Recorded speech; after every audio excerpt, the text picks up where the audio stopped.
समर्थ सद्गुरु साईनाथ महाराज की जय। गुरु ब्रह्मा गुरु विष्णु गुरुदेवो महेश्वर गुरु साक्षात् परब्रह्म तस्मै శ్రీ గురవే నమః అని మన శాస్త్రాలు వేదాలు మనందరికీ గురువుని పరబ్రహ్మ స్వరూపంగా కూర్చోబెట్టి పెద్దపీట వేసిన సంగతి మనందరికీ తెలిసిన విషయమే.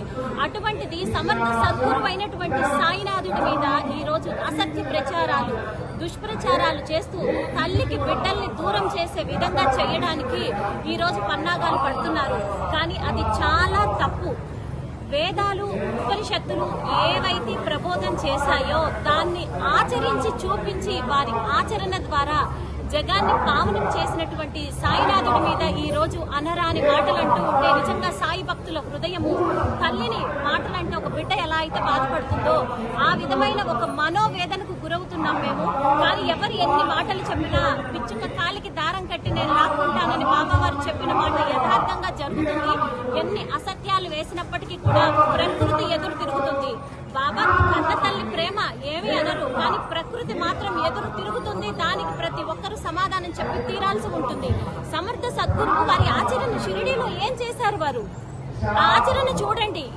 ఇప్పుడు అనేక రకాలుగా అమ్మాయిల విషయంలో కానివ్వండి, డబ్బుల విషయంలో కానివ్వండి, మోసాలు చేస్తున్న సంస్థలు ఉన్నాయి. వాటి మీద మీరు హైట్ చేయండి.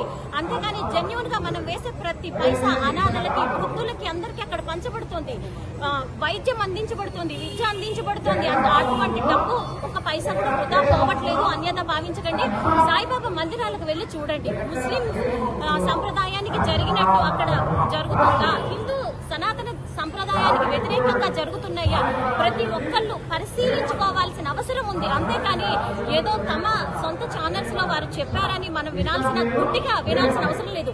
మేము చెప్తున్నాం, బాబాని కూడా గుడ్డిగా విశ్వసించకండి. మీరు మందిరానికి వెళ్ళండి, అక్కడ ఏం జరుగుతుందో మీరు పరిశీలన చెయ్యండి. అంతేకాని అపరిమితమైన జ్ఞాన భాండాగారాన్ని పరిమితమైన కుల మతాలకి మనం కట్టేసి మాట్లాడితే భగవంతుడు ఎక్కడ దేనికి అందుతాడండి? వేదాల్లో మీరు చెప్పిన ఇప్పుడున్న అనేక మంది దేవుళ్ళని బాబా భక్తులు మర్చిపోయారంటున్నారు. మరి మీరు చెప్పిన దేవి దేవతలు, సనాతన దేవతలు పేర్లు ఉన్నాయా? బాబాకు పేరు పెట్టింది ఎవరు? ఇప్పుడున్న మనుషులు.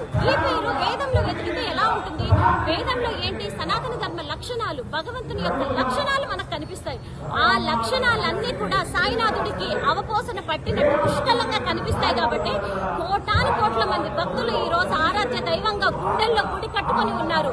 అటువంటి సాయినాథుడిని మా నుంచి వేరు చేసే శక్తి ఈ భూ ప్రపంచం మీద ఎక్కడా లేదు. సమర్థ సద్గురు సాయినాథ్ మహారాజ్ కి జై.